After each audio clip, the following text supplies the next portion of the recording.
Station కి మా పిల్లలు పెట్టారు, వీళ్ళు కేసు పెట్టారు. ఓల్డ్ కేసు మాత్రం తీసుకోవాలా, 7 నుంచి తీసుకుపోయి ముత్తుకూరు ఎస్ఐ సొమ్మను తీసుకొచ్చి పక్క ప్లాన్ తో పిల్లకాయలు నలుగురిని బాగా కొట్టి, ముత్తుకూరు లేని 6 మందిని కొట్టి వెంకటేశాల నుంచి ముత్తుకూరు నుంచి వెంకటేశాలను తీసుకొచ్చి వదిలిపెట్టేసిపోయారు.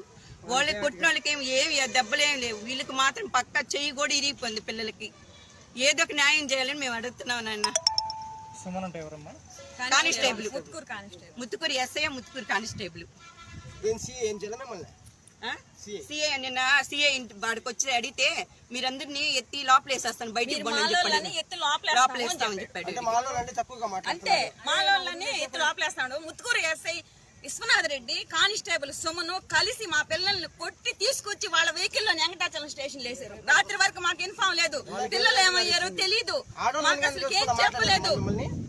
ఆడోళ్ళని కూడా చూడట్లేదు అసలు పోలీసు వాళ్ళు. ఎక్కడికి పోతే మాకు న్యాయం జరుగుతుంది.